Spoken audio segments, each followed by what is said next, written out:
In this video, we will talk about inclusion matrix, which is a very important feature in HyperStudy as it allows us to recycle and reuse the data you may have within the other approaches, and it also allows you to recover the data in case, for instance, the study has been accidentally interrupted. So we have this panel inclusion matrix within all the approaches. So let's see a few use cases. So the first one is regarding sampling DOE. So here we have run MEL's DOE with 40 evaluations and we have this sampling. Now, if we want to extend this sampling with few more points, what we can do is to copy the previous DOE, let's say DOE MELS extend, and in the new added approach within the inclusion matrix panel, we can browse to the previous DOE approach with 40 evaluations. You can review the data from here, preview inclusion, and you'll see the data of the 40 evaluations. And now we'll run 40 more evaluations. And here you can see the new sampling with more points. So let's see again the previous one with 40 evaluations, and now we have 80 points. So we have extended with 40 new points without repeating the previous 40 evaluations. So this is one use case. Now let's see another one. This one is regarding fractional factorial DOE. Let's say here we have fractional factorial resolution 4 with 16 evaluations, and now we want to run few more evaluations. Let's say to complete it to fractional factorial 5, and we want to reuse the data we already have. So here we'll do the same, copy, and this one will be fractional factorial 5.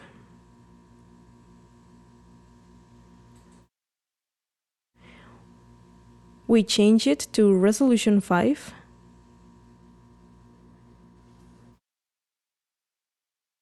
And we include our previous approach. Now let's show some data preparation options where you can enable this filter duplicates, because we don't want to duplicate points which are already in the DOE metrics that we are importing. So we evaluate the task. So we see the 16 evaluations which are included, and there will be some more evaluations which will be run. So in total there will be 72, because some of the 16 are repeated, and that's why there are not 80 evaluations but 72. Now let's see another use case where we want to combine data from two approaches in a single DOE. So here we have a DOE with 5 variables enabled.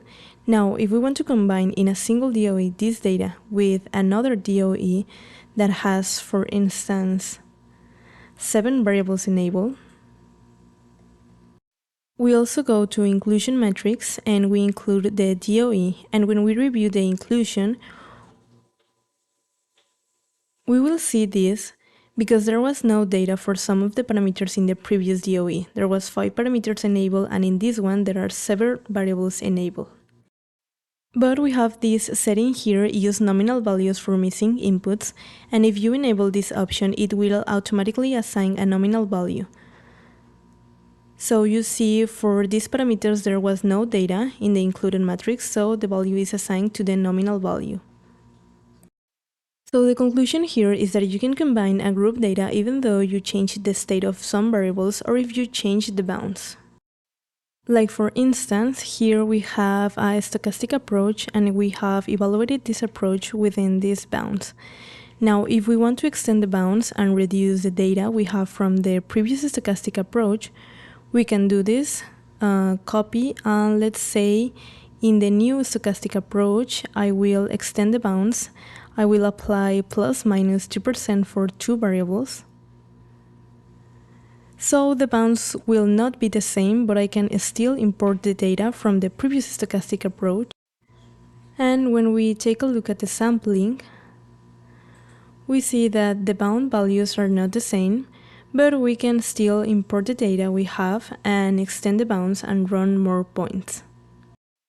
And the principle is the same for optimization and fit. And if you want to see how to recover the data, in case, for instance, the study has been accidentally interrupted, we have also a video on this playlist. Thank you for watching this video.